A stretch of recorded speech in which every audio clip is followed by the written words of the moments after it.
different style webinar from what we would usually do.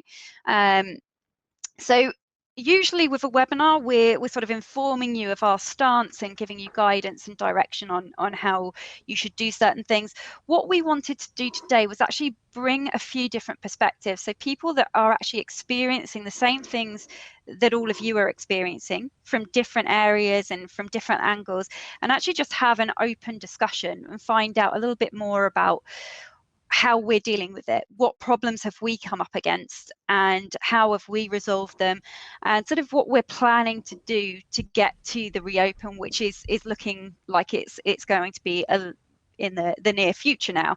So today is very much a case of us being able to talk openly, share our thoughts and opinions, what we've been doing in practices. Many of you probably know already that I am historically a practice manager. I have been for many years before coming to work with Code, and everyone that's in this webinar today has experience of working in practice, working around practice. So it's a really good opportunity for us all to just talk about these things, and then obviously to answer questions at the end there. So firstly, what I want to do is just introduce you to our panel. I'm sure you probably know the panel quite well anyway, but just for any of you that is not familiar with anyone here, we've got Dr. Andrea Ubhi joining us from Ubhi Dentistry and Love Dental. We've also got Lisa Bainham joining us. Lisa is the president of the Association of Dental Administrators and Managers, which is a mouthful, and most of us refer to it as Adam. And also Lisa is a practice manager as well.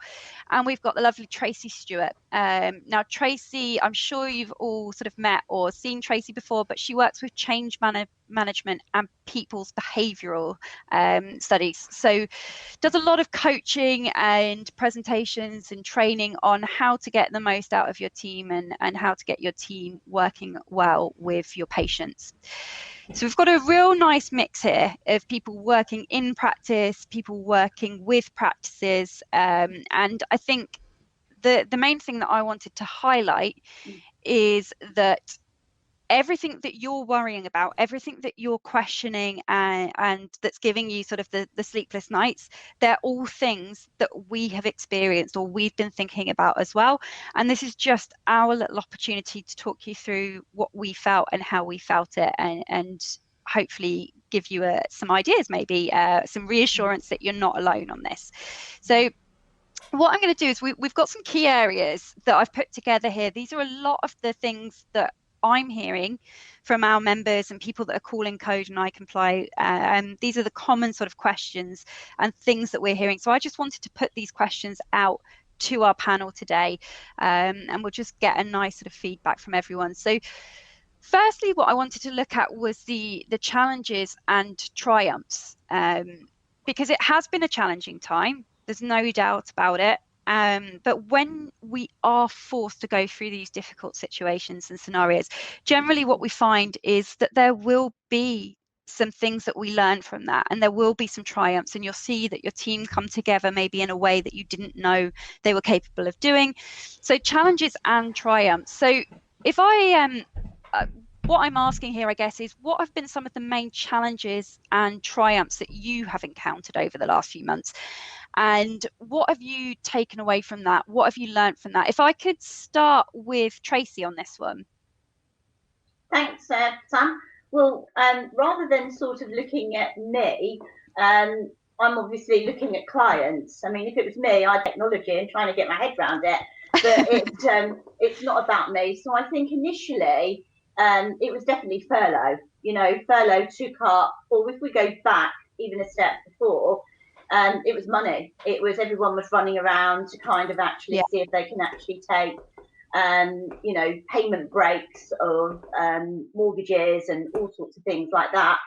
And then we actually had furlough, and you know, furlough caused a lot of problems because even trying to get teams to come to a Zoom meeting, or whether you wanted them to actually turn up on a webinar.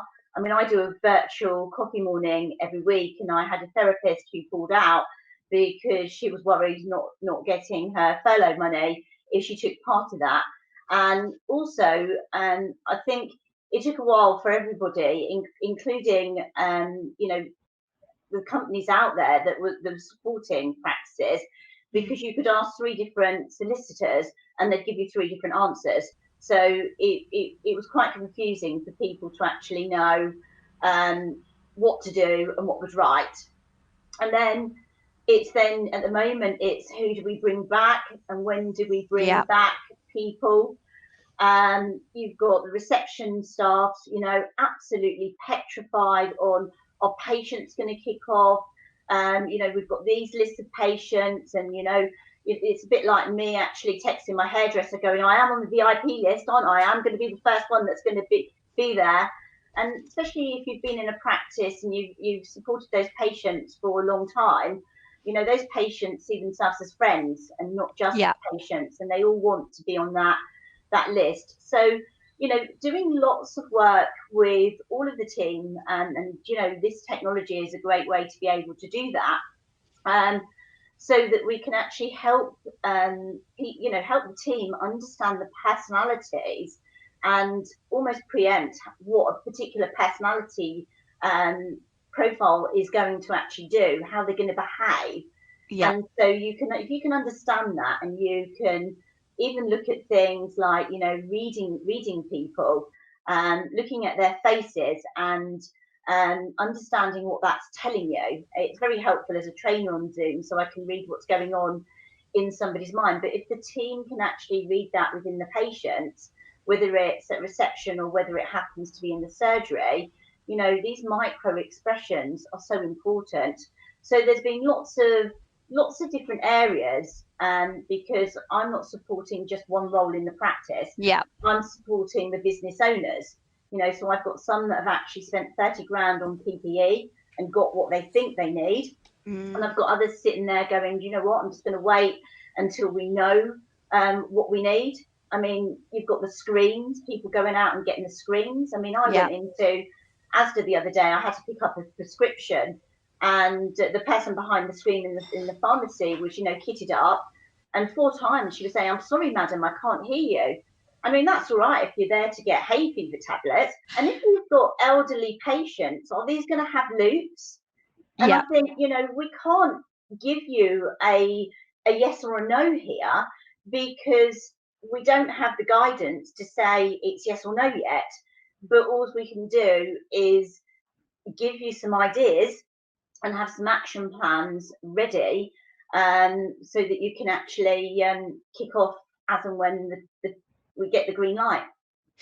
Absolutely. I think that's a really, really good point. And we're being inundated at the moment with questions. Have you got a risk assessment yet? Do you know if we need to have this yet? And the answer is exactly as you say, Tracy, no, because the official answers aren't there yet. But as soon as we do have that, then we will be releasing it. And it's absolutely so important to be thinking not only about the practicalities, I think, but exactly what you said there, Tracy. What are our patients going to be experiencing, and how can we look after them because they've been our loyal patients for however many years? I think that's so important. I'll pass over to Andrea now as well. If you can just go through some of the challenges that you've experienced, or maybe some positives or triumphs that have come out of this for you, Andrea. Yeah. I think I keep dropping out, so if I do, someone else just start talking and then I'll absolutely come back. Thank you so much for having me.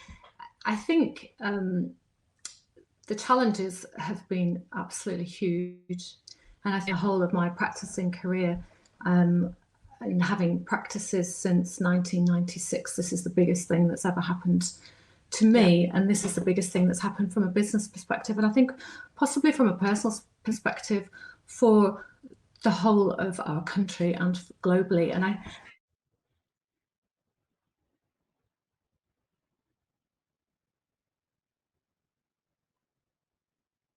I think we can't underestimate how massive the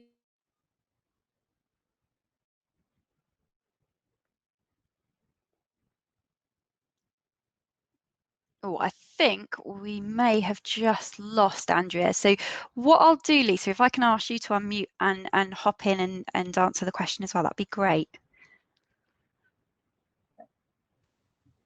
There we go. Okay. Hi, everyone.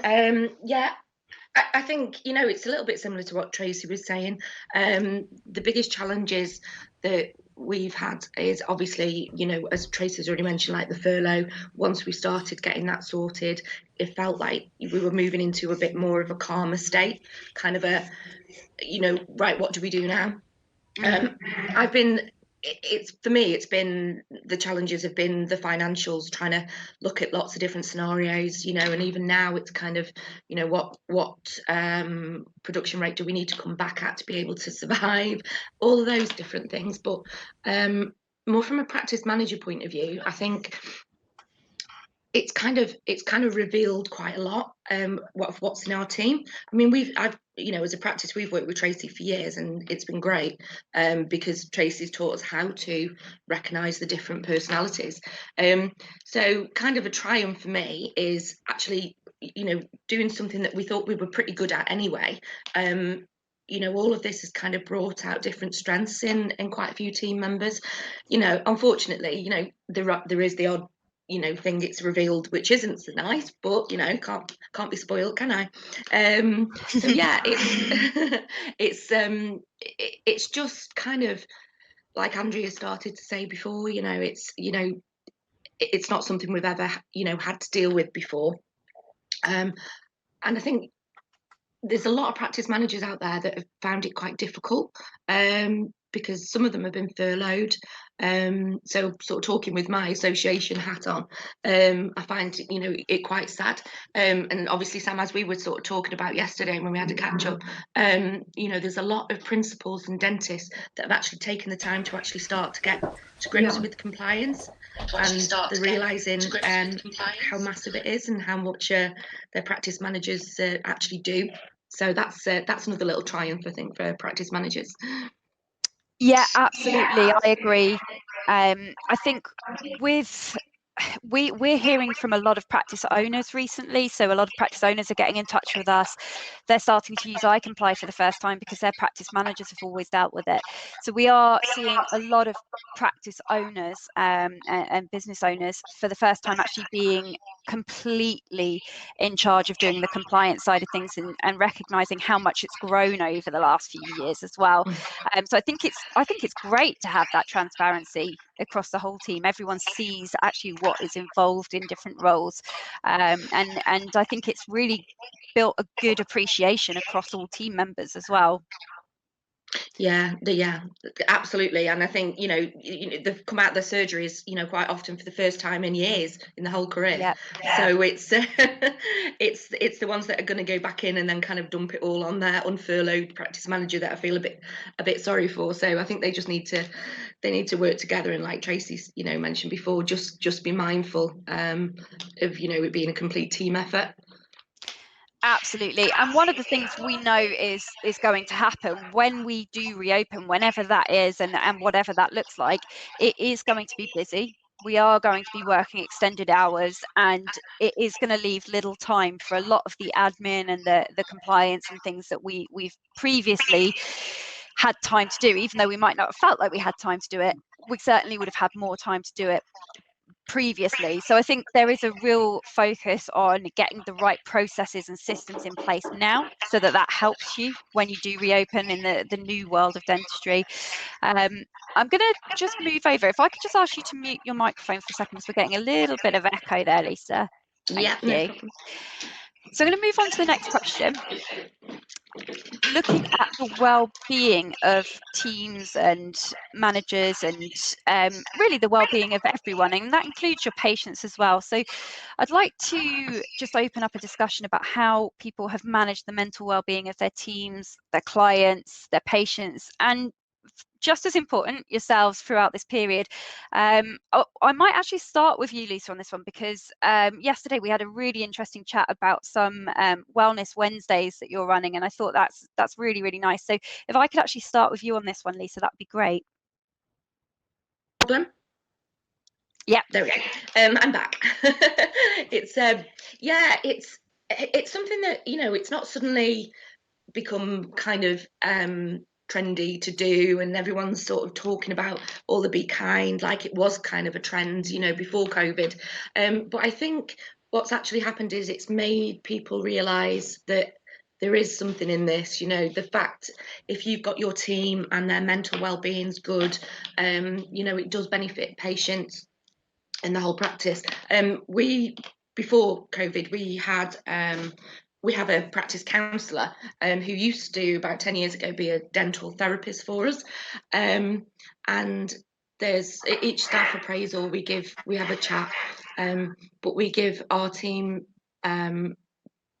we ask them if they would like to be put in touch with the counsellor, and they can have some complimentary sessions. And it's been amazing, you know, a couple of staff that have had some, you know, and you can tell there's something's going on at home, maybe, but they don't want to tell you, you know, and it's nothing to do with me, you know, it's obviously sometimes, you know, something they want to talk to somebody completely separate with. So we always pay for those sessions. It's not really that expensive. It was like £50 for a session, and most of the girls have, you know, had 6 or 12, but the difference has been amazing. If you think about what it costs you to try and recruit more people, it's really difficult. So yeah, it's obviously since COVID, you know, money's a bit tighter. So what we do is we have Carly, our therapist, to do a group Zoom. It's been amazing. As me and Tracy were saying before, you know, I'm the type of person that, you know, I can't cope with 5 minutes of yoga. You know, my brain just doesn't function like that. So yeah, she kind of does this group Zoom, and talks about different topics, like, you know, how not to murder your husband and stuff like that. And then she does a group guided meditation session, which is absolutely amazing. And I've got to say, I really love it now. So yeah, we do that every Wednesday, and I've got a team of 42, and as Tracy knows, you know, we're quite a varied team, you know, very experienced on the most part, you know, so there's some characters, you know, as there is with most teams. And it really shocked me, like, who popped up on the Zoom. I sent the invite to everyone, and it was actually lovely. So it kind of, you know, it's brought people together, you know, as well as making, you know, people learn how to get some like nice techniques to relax and things. So yeah, it's and you know, we can't do that with patients, obviously, but we're feeding that back to the patients. It's like, look, we're looking after ourselves, so we can then look after you, you know, trying to do that kind of message. I think it's really nice. Absolutely. I'm just, if I could get you to mute your mic again there, just so that we don't get that echo. Thanks, Lisa. And what I'm seeing as well in the Q&A, I'm just keeping my eye on that as we're going through, although we will address these at the end. But people commenting, saying that they're doing similar things, that they are opening up wellbeing lines for their team. It is so lovely to see the teams are all coming together at this time. And someone's mentioned about this sort of us versus them mentality, which we do often find in practices. I'm sure Tracy's worked with that a lot. And it can be hard to break that, but it absolutely, now more than ever, is a time for us to make sure that that isn't the case, that we all understand everyone's strengths, weaknesses, things that they may be struggling with. You know, we're in a time at the moment where a lot of people have lost people that are close to them as well. So it's just being able to sort of read the signs. Sometimes people might not open up to you and tell you that they need support, but there's ways of being able to see that. If I can open up the question to you, Tracy. Right, Sam, this is an absolutely massive subject, and I'm going to try and answer because I've got a few points, and it might also tap in some of the questions, but I'm also mindful of the airtime that we've got. So I think, first of all, one of the things that I'm finding is that them and us, you have to go back to your core values. And I know that people kind of shrug their shoulders when they hear core values and vision and mission and all this stuff. But what I'm actually seeing is the words that people have for core values, when they're actually starting to ask their team what those words mean to them, they have a completely different meaning to what the business owner is actually presenting, or the manager. So it's involving them in this, going right back to basics. Because I've got business owners who are going, do you know what, Tracy, we went into the practice and it was like going into a teenager's bedroom. We have no idea what's going on. Yeah. And it's very easy to blame other people But as a business owner, you should have been on top of this. You should have had systems in place to be reviewing this. Now, I'm sure this is going to actually stir up some emotions. I'm not saying anybody's a bad person for this. I'm just trying to actually give you a flavour of what's going on there. And I can't actually help you in an hours long webinar.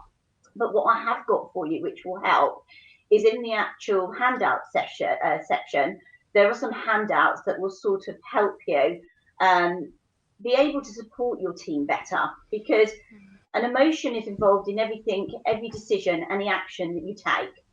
And what happens is you start off with a thought that actually generates, then triggers a feeling, and then that actually becomes an action or a decision.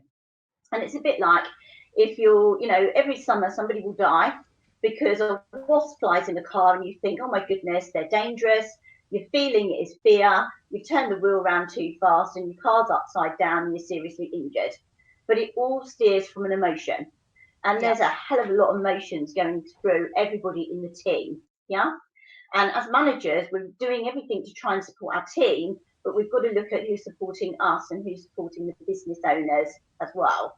Yeah. So there are tools, as I say, that can help. So one of the first tools that I will start with in practice is understanding and helping people to manage their stress. And so one of the things that will happen is a question might say, who makes us feel stressed? And if I can just pick on Andrea here for a second, just because she happens to be a business owner, and it's normally will be, well, Andrea's the person that makes us stressed, because people don't tend to actually understand that the only person that can make you feel stressed or angry or lonely or upset is yourself. Your brain is there and it has one function, and that is to keep you safe. So it's about starting to get people to actually understand this. You've then got things like the drama triangle, and it's recognizing this toxic dance that you allow yourself to get drawn into.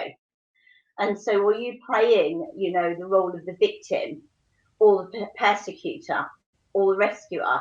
And it is about recognizing that and helping, giving your team the tools and the training, because as Lisa will tell you, her team have been through all this, to actually recognize it within themselves.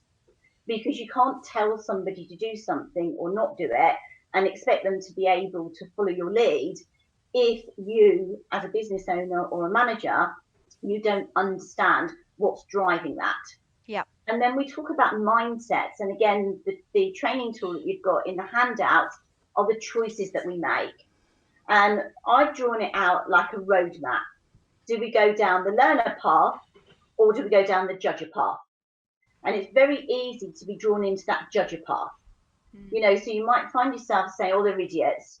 They've got really bad attitude. They're never going to learn anything. They're never going to change.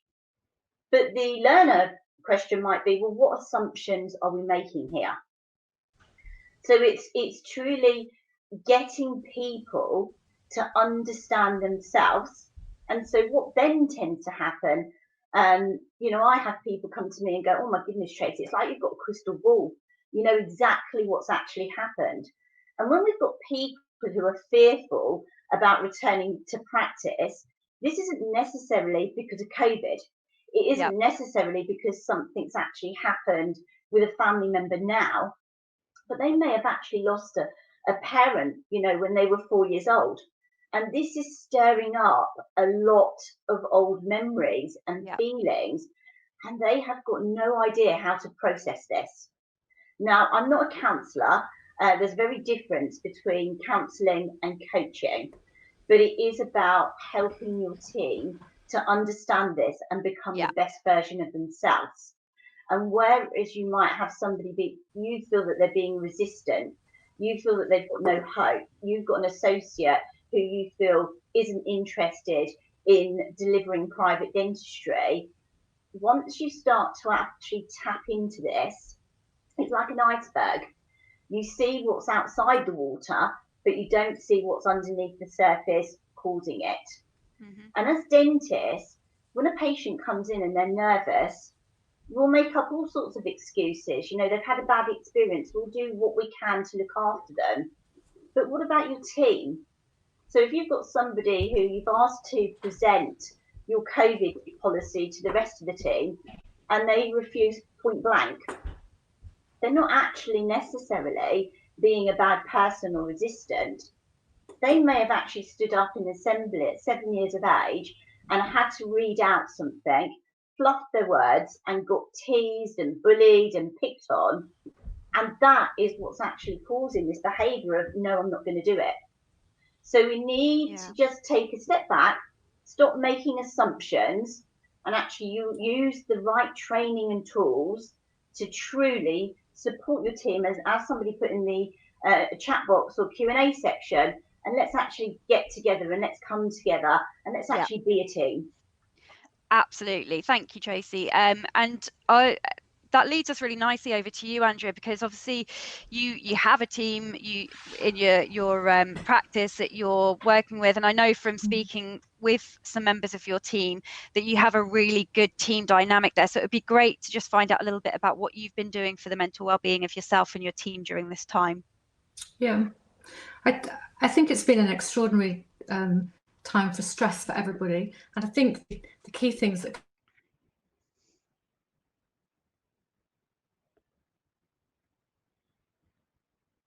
compresses and it's a be all and end all, and that's, you know, this is the biggest thing in your mind. But actually, for a team member who is trying to educate their children at home and trying to work out how they're going to pay the mortgage, you know, if they're on furlough pay and on 80%. So I think one of the interesting things is that that I've had to realise is that work isn't their main priority. You know, some of them have got family members who've had COVID, they've had to be in and out of hospital, and work is such a low priority. And I remember talking to my practice manager, and she was going crazy because we were wanting someone to come in to work, and so we asked everybody if there's any volunteers, and like only one person out of the whole team volunteered. And I said to her, I said, don't think of it badly. It's just there's a lot going on. Yeah.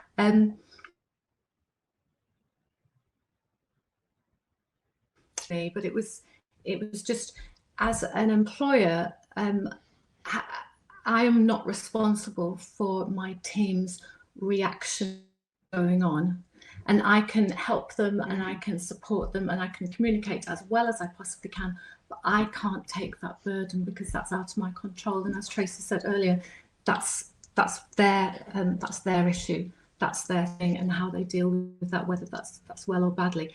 And I need to deal as well as possible. And I think one of the key ways that I've been looking at helping the team and supporting them is just keeping the communication going. And I think one of the biggest causes for stress for practice owners is the uncertainty.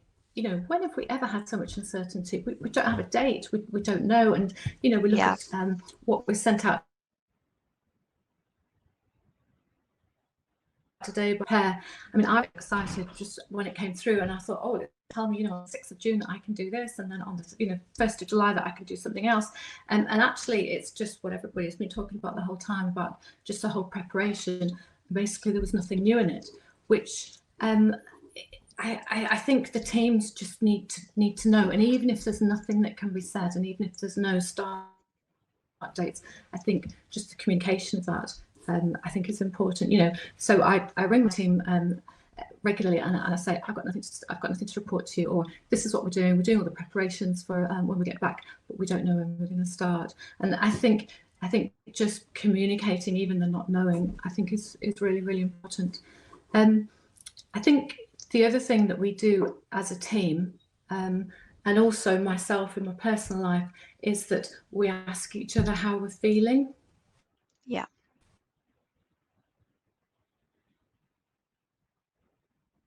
Things today, and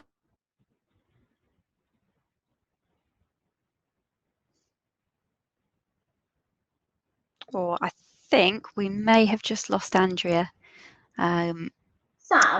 Yes. Could I just add something on to what Andrea of course said that works really well? Some of my practices with work that we've done, and it might sound a bit woo-woo, but it does work really well, is we have kind of a mood board.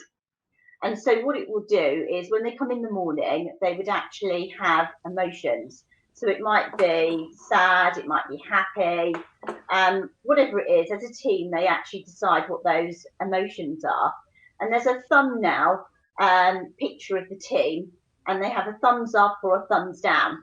And in the morning, they kind of put their picture next to that emotion, and it's a thumbs up if they want to talk about it, and it's a thumbs down if they're not ready to talk about it. So it's just adding on to what Andrea was really saying there. Absolutely. I think the key thing that we've sort of all touched upon there is how important it is to communicate, and especially with yourself, Tracy, you mentioned there that we're talking a lot here about supporting our teams, but also who's supporting us, and hopefully what you'll find is that we're as a company, Code and iComply are trying very hard to support with various documents and guidance pieces. These webinars we're doing twice a week. We've extended the amount of people we can have in these webinars as well, because we were getting such a huge number of people wanting to join. And what we're trying to do, and many other companies and different resources are doing at the moment, is really give you some safe spaces as practice owners and practice managers where you can ask questions, where you can come and just express your concerns as well. So I think the key thing here is, yes, the well-being of our staff is really, really important at the moment, but we are facing difficult decisions and difficult times ahead, and it's really important that we look after ourselves as well in this time. Talking about communication, that brings me nicely onto my next question. Now, when I put these slides together, obviously we didn't have the CDO information that came through this morning, but one of the big things that's been happening, and I think there's even been some hashtags trending along the lines of where are the dentists. So one of the key things is that patients haven't been given a lot of information by the government, by the NHS, as to what's happening with NHS practices, and maybe it wasn't clear to patients that dental practices were forced to close, or that they had to close to be in line with guidance. So in a time where a lot of our patients have been left in the dark, I guess I'm asking what you've done, or what you sort of told your clients to do to engage with patients at this time and reassure them. And also on the bigger scale, I guess, what are you planning to do? Are there any changes you've got coming up with your communication processes that will help you when we're in this new world of dentistry? So it's quite a big question, but I think each of you are probably looking at it from slightly different perspectives. So I'll start with you, Lisa. There we go. Wonderful. Yeah, it's a bit of a balancing act, I think, and the communication side, it's been quite tricky. I think, you know, as a practice, you've got to get the balance exactly right and the right sort of communication. You know, like Andrea said before, you know, as with staff, we've not really got much news to tell people. So, you know, how do we keep in touch and kind of go, no news, we're still not back. And especially with, you know, in areas such as like plan patients, you know, obviously we did the usual, you know, letting people know we have an update part on the website. You don't, with plan patients, you don't really want to, with any patient, you know, poking them too much is kind of reminding them that, you know, some people say reminding you that you're there, but it's also reminding them that you're not there. So it's trying to get that balance of, you know, communicating but not sort of getting them wound up. I think the way that we're going to engage with them when we come back, it's going to be a lot harder because we're not going to have that same journey. And I know for me as a practice, it's something that we've worked really, really hard on. Again, it's something that, you know, we've been doing with Tracy for years now.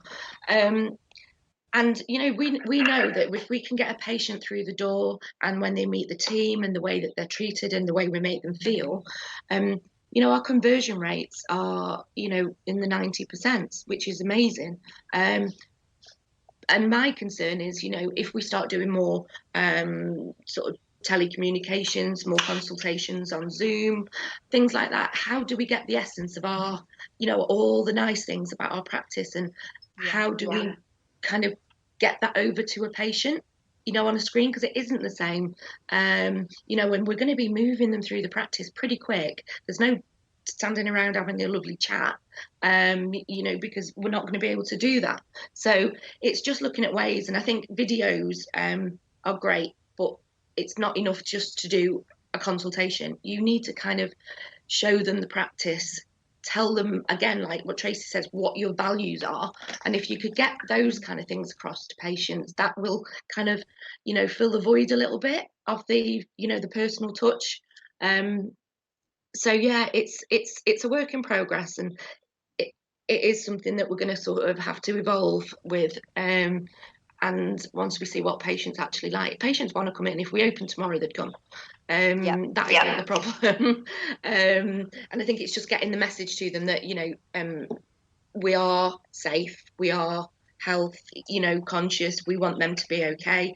We're okay. And a lot of them, I don't think will question it, because they assume that practices are very, very clean and very, very safe anyway, and always have been. So whilst, you know, there may be a few more visuals such as screens and things, and barriers, you know, with masks, I think it's, you know, looking at, if you're doing a consultation and it's a physical consultation, you know, if you need to Zoom them later on to actually discuss your findings, that's much better than having a, you know, a stand back muffled conversation. Because I don't know about you, but there's quite a lot of dentists I know that actually mumble, and when they've got the masks on, it's even harder. So yeah, it's just trying to just click with the patient and making them feel like, you know, we are still, you know, wanting to make them reassured and feel happy. Absolutely. Thank you. That actually leads me really nicely on to Tracy, because obviously I've had a catch up with Tracy beforehand, and Tracy's running a really great online training called Ultimate Recap Front of House Training, and actually touches upon a lot of what Lisa said there. So if I can just pass over to you, Tracy, for what your thoughts are on reopening and how we'll be communicating with our patients. Sure. So this is one of the things that I did with clients right from the beginning, is how we're going to communicate with people, because what we didn't want it to be is just about the facts. Just don't come to our practice because this. And people actually work on WIFMs, which is what's in it for me. So it's got to be about the patient. It's got to be about keeping them safe rather than keeping yourself safe and your team safe, because, you know, we're selfish and we're interested in ourselves. So right from the beginning, different forms of communication went out. It wasn't a case of putting a video out there on social media for our colleagues to see. It was for our patients. And it was really engaging with them and getting them to give us feedback. So there may have been conversations about gardening and what the top tip was and what have you been doing. There were communications of maybe a husband and wife and 2 children getting soaked in the car wash. And it was really talking to your patients and encouraging them to talk to you and what they've been doing in lockdown. And it was amazing how many patients were sending in their own photos, and, you know, they just wanted to talk to somebody. And I certainly found it in my own clients, because most of how I exchange communication with clients is email, WhatsApp. And suddenly my phone was ringing, because people actually wanted that connection. They wanted to talk to somebody. So we had bake-offs, and there was a penalty if whatever team lost got soaked with water. It was getting the fun element into communicating with your patients in whatever format, whether it happened to be a video, but it was really bringing the emotion into everything. So whilst the patients were connected and they knew what the facts were and they knew what were happening, it was also speaking to them from the heart. So I've certainly been rewriting a lot of that patient communication for my clients to make sure that we get that emotion there, because sometimes they can be a bit too close for that. And then coming back to something that I picked up in sort of the chat box, and coming back to what Lisa was saying on the e-consults, you know, it is going to be a problem, because you can't actually read. The emotions come from the top part of your face and the bottom part of your face. And if you've got masks and God knows, you know, we're going to look like Darth Vader and some of the stuff you see, it's going to be very difficult, if not impossible, to read the emotion. But with the triaging, what we think that we are going to be seeing with what's happened in some of the emergency hubs is that we're going to have to triage initially with a consultation, an e-consultation. And I've got to say, some of the actual software providers have really taken the lead on this in actually getting video consultations built into the system, because you're not going to be wearing your mask there. And that, you know, although it's not as good as actually being in front of people, certainly conversations I've been having, especially with associates, I'm reading that stuff's going on there. I'm having one-to-one conversations and getting to the bottom of what's going on there. So you can actually read this from your patients. They can also read it from you. So you've got to be really mindful what those thoughts are, you know, in your head and what's coming out of your mouth. Because if what's coming out of your mouth is very different to what your body is saying, then there's going to be a disconnect. So, you know, the video is going to actually be very important, because I know that the emergency hubs have had people turning up crying that they've got an abscess, and everybody's changed into PPE. This has cost a small fortune, and somebody's turned up with a little ulcer. And, you know, even things like SmileMate, you know, if you're doing things like ortho in your practice, whether it's a general practice or a specialist practice, I know my clients have been raving about the technology there. And, you know, I don't know a huge amount about it, but I do know that the patients take their own photos. They get a report on the day. And the testimonials that clients have been getting from this has been fantastic. So, you know, I'm probably the world's worst on this, because I'm really struggling with this technology. And lucky enough, I've got people like you helping me through it. But we are going to have to, without a doubt, embrace technology. You know, and we're also looking at how we're going to manage our diaries. And we're doing the best that we can. And we're planning and doing some more planning. But we don't know exactly how that's going to be until we're actually given more guidance. Absolutely. And I mean, we've had we've been doing series of videos ourselves as well. So what we've been doing is some short introductory videos of team here, because obviously a lot of people call us all the time. They speak to us a lot, but they don't necessarily see us. We've been doing a lot of videos like that. We've also been doing a lot of HR videos, so a lot of common questions, and the reaction we get to the videos is great, and people love being able to put a name to a face, and or vice versa. So I think video at the moment is a really, really powerful way to communicate. Now, I think we have I think Frankie, who's helping us on the technical side today, has done some magic in the background, and I think we've got Andrea with us on audio, have we? Can you hear me? Yes, we can. So if I can put the question to you, Andrea, that would be great. Yeah, no, absolutely. I think patient communication is absolutely crucial, and I think if practices have gone.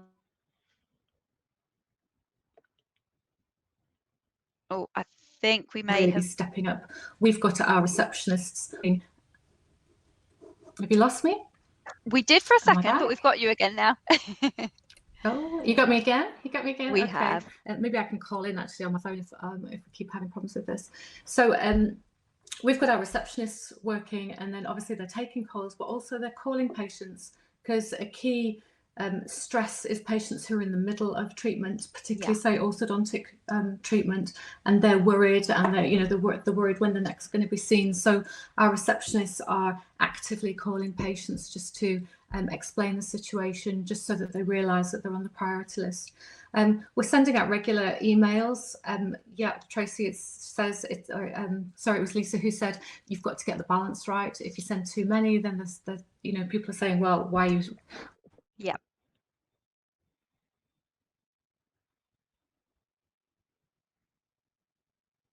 And then there's just this void monthly, three weekly emails, just really to say where we're up to. And also asking for feedback, and that if people are having small problems, big problems, then for them to get in touch with us, and then we'll put them on a priority list, so that when they get back, they know that their voice has been heard, and that they know that they're going to be on the priority list for that. I mean, a key thing also is the video consultations, so that if patients really want to talk about something, then they can.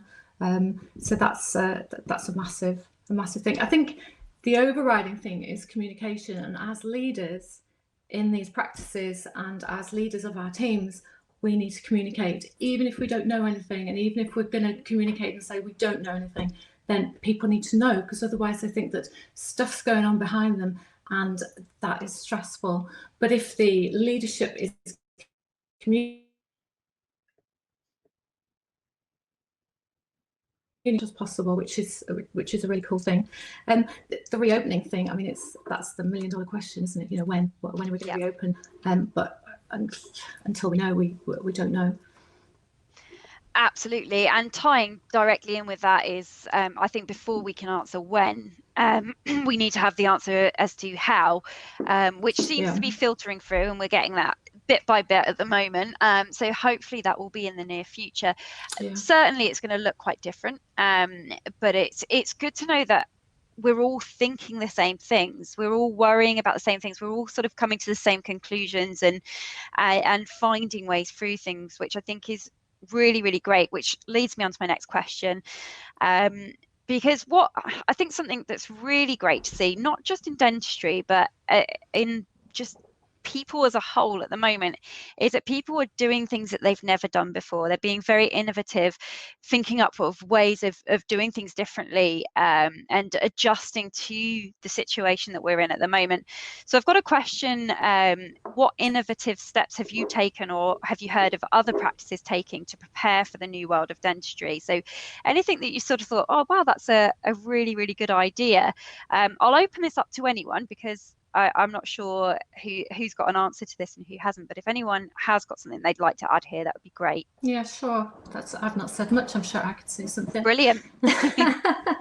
I think it's exciting having this change thrust upon us, because sometimes for years and years and decades we do things in the same way, and sometimes if things are shaken up, we have to do things differently. And I believe that as a profession, and as leaders, and as practice owners, and as members of those teams, that we can come back much stronger. Absolutely. And harder for us. And the things that with virtual consultations through SmileMate, which is that's really cool, where patients upload the photographs and then they get a report which is supervised by the clinician, just so that they can start talking about the needs that they have. And the other thing is video consultations. You know, why should someone come in for a consultation when they just want to chat through some things? And whereas a dentist could do the video consultation, or a treatment coordinator could chat through some of their issues, save them taking half a day off work to come in for a consultation, as they would have done in the old way. So I think that new world of dentistry, I think that's going to really change. I mean, other things that we're doing is the dental monitoring for Invisalign patients, which again they use a smile box, where every week they take photos, video of their. Oh wow.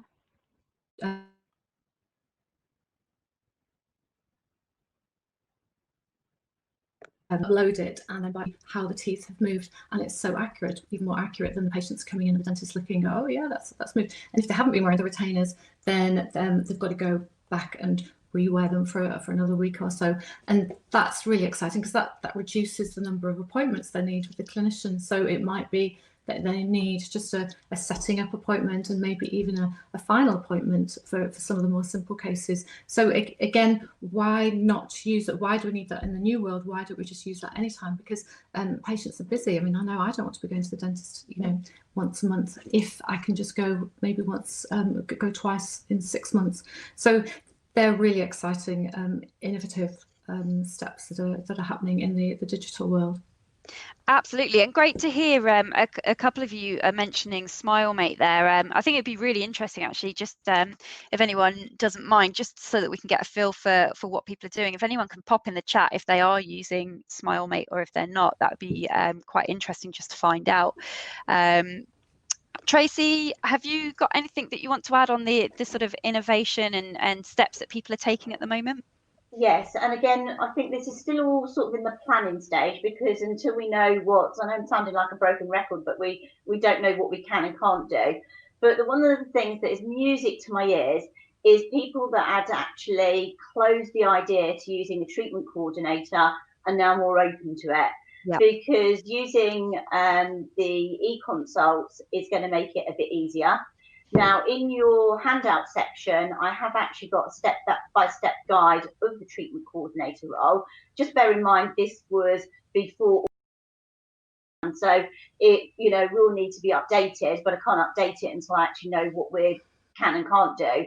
But if you have got a large surgery and maybe only 2 or 3 clinicians can actually work at a given time, and they might need to stage their working hours, this means that there might be a surgery free, and it also means that they can have a computer and the treatment coordinator can be doing some consults via this.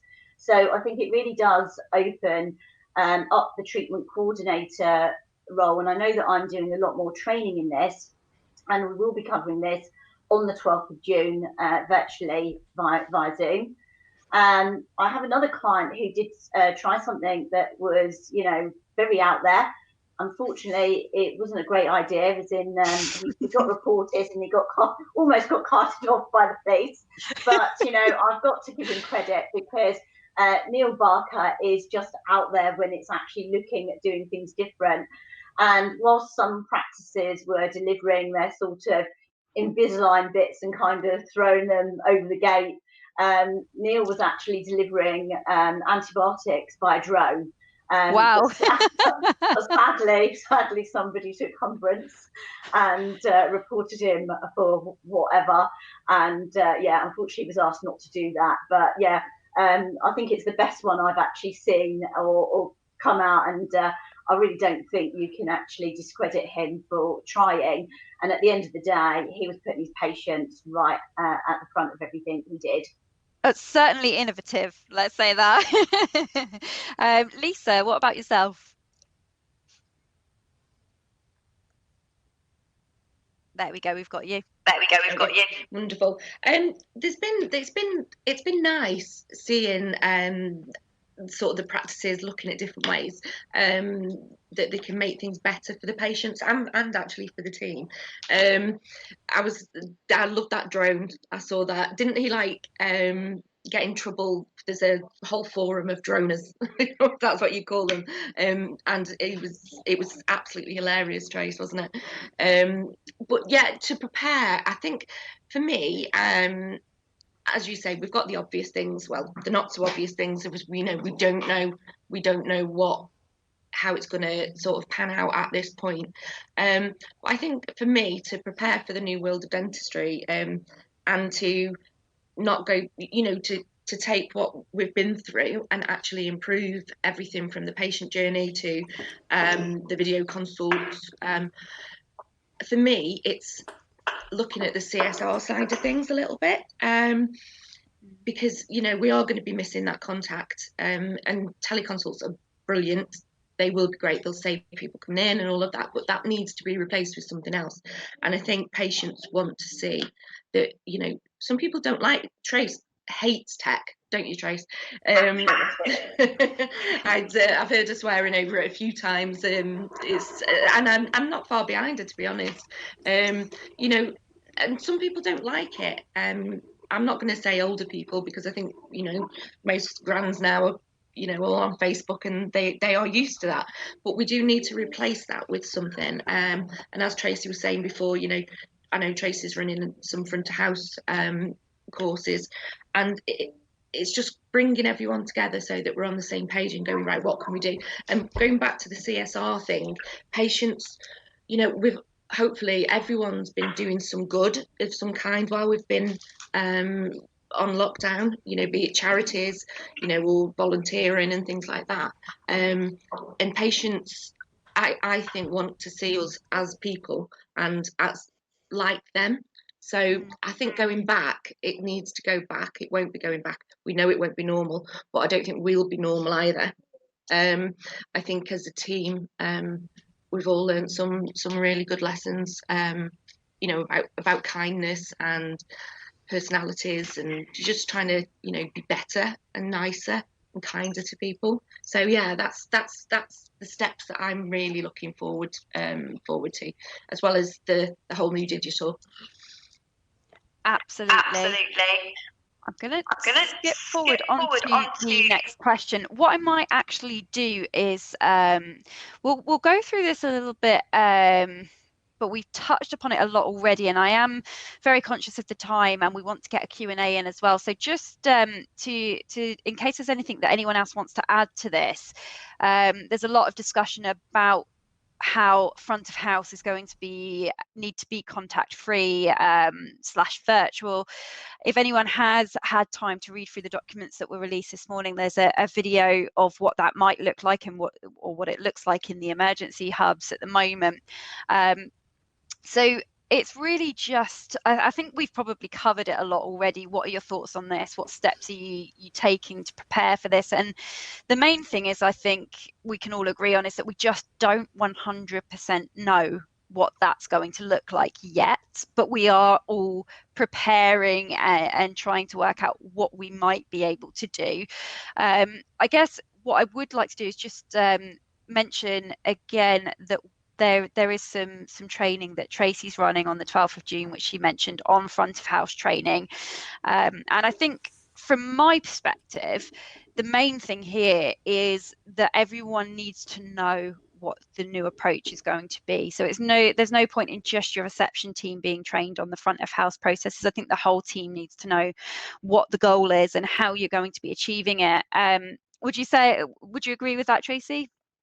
I would, and I think one of the things that you need to be looking at, and you can be looking at now, because now's your opportunity. It's almost like having a SWOT practice. You know, if I had a penny for every time somebody said to me, I wish I could start over again, well, you can, but time is running out. So, but looking about how you can be paper free, and, you know, the computer companies are doing everything they can to support you here with embracing the e-consults, in how you actually take payments, in medical histories, and how all of that can actually be done without somebody actually having to actually collect it from you. So there's lots of things out there, and you know, and it's starting to rewrite, and it's something I'm doing with clients, and we will be covering in detail on the 12th of June. I will always work on a patient journey flowchart with clients, but you could be looking at your patient flowchart and the journey. And also, when you're talking about the patient journey flowchart or patient journey full stop, please don't stop at your front desk, because, you know, this actually involves absolutely everything in your practice. And even when we look at the e-consults, and I know that people kind of saying, you know, what's the cost for this? It should be the exactly same, in my opinion. Now, Lisa might have a slightly different opinion on this with what she's doing in her practice, and other people might have another opinion. But even if it's, you know, a video consult, if it's the TCO, then I possibly wouldn't advise that clients charge. But if it's a clinician, then yes, I absolutely do think that there's a charge, because you're still giving up your time. You know, I've had to actually have consultations with the vets. I've had to examine my own dog and still pay for the e-consult with the actual vet. I had to stop at taking its temperature, because if you've got an animal, you know where the age goes, and I wasn't going to be doing that. But they're still charging for that. So are the private GPs. Yeah. So there's no reason why, you know, as dentists, we shouldn't be doing this. And, you know, again, coming back to the vets, if you've got a dog and it's got to have an operation, the anaesthetic is charged on weight. If they need 3 drape kits, you get charged for that. Well, that's no different to the actual PPE that we're going to have in practice. So I think we need to stop feeling bad about what we're doing and looking at what other people are doing, because this is how you actually manage a business. And whilst we actually want to help and support people, we want to look after patients, we're a healthcare provider, your business has got to be fit for purpose. And you need to be looking at it now as a business. And it's amazing, you know, start with your set of accounts. What is the amount of money that you're actually spending on training and marketing? you know, the amount of accounts that I've actually seen through this, where not a single penny has been spent on that. And now people are starting to go, right, we've got this bounce back loan, right, let's actually spend this on our team. And I'm like, hurrah, finally people are starting to get it. And so hopefully that answers your